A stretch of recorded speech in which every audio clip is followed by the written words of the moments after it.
everyone, I'm Dagmara and you watch me Angela Study with Ragni. So आज मैं आप सबको बताऊंगी क्लास 11th के फिजिक्स का चैप्टर नंबर 6 का न्यूटन्स लॉ। ठीक है। सो इसमें आप सब पढ़ने वाले हो जड़त्व, न्यूटन के गति विषयक 3 नियम और है संवेग, मोमेंट यानी आवेग, संवेग पढ़ेंगे हम और आवेग और न्यूटन का 3 नियम और जड़त्व। टोटल इसमें इतने ही हैं और आपके एग्जाम में इससे तक कुछ नहीं आने वाले।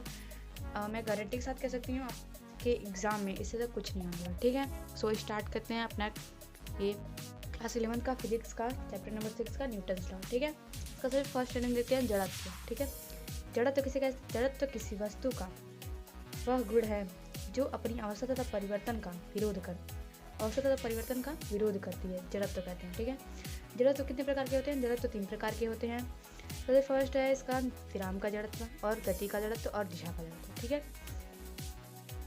न्यूटन के गति विषयक 3 नियम होते हैं, जिसमें मैंने आपको पहले ही बता दिया।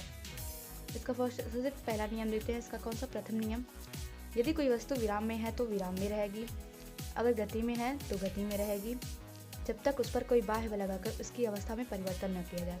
यदि कोई वस्तु विराम में है तो विराम में रहेगी, गति में है तो गति में रहेगी, जब तक उस पर कोई बाह्य बल लगाकर उसकी अवस्था में परिवर्तन न किया जाए। ठीक है। इसका द्वितीय नियम देखते हैं। न्यूटन का द्वितीय नियम, किसी वस्तु पर कार्य करने वाला बल उस वस्तु के द्रव्यमान तथा त्वरण के गुणनफल के बराबर होता है। इसका सूत्र देखते हैं F = ma, या फिर ऐसे भी हम कह सकते हैं F = ma। ओके।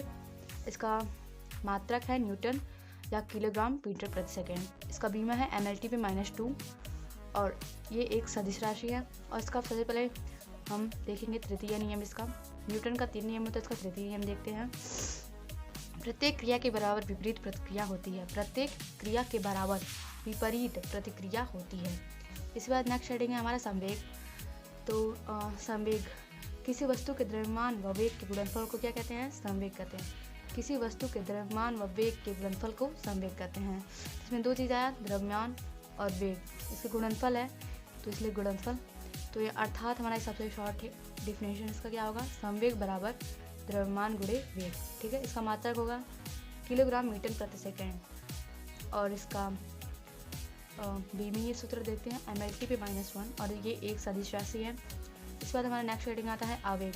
जब किसी वस्तु पर कोई बड़ा बल कम समयांतराल के लिए कार्य करता है तो बल और समयांतराल के गुणनफल को आवेग कहते हैं। ठीक है।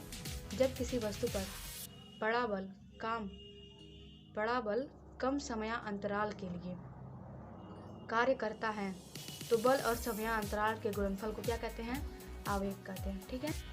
इसका मात्रक देखते हैं न्यूटन गुणे सेकेंड। ठीक है। इसका बीमा है MLT पे -2 और यह एक सदिश राशि है। ठीक है। तो आपके एग्जाम में इससे तक कुछ नहीं आने वाला है। ठीक है। मैं लिख के दे सकती हूँ आपको और आपको यहाँ पे प्रॉपर आपको नोट्स भी मिल जाते हैं। आप चाहें तो यहाँ पे स्क्रीनशॉट भी ले सकते हैं। ठीक है। और आप इसका स्क्रीनशॉट ले सकते हैं यहाँ पे भी। ठीक है। तो आशा करती हूँ कि आप सबको अच्छे से समझ में आया होगा कि क्लास 11 के फिजिक्स का चैप्टर नंबर 6 न्यूटन्स लॉ। ठीक है। धन्यवाद।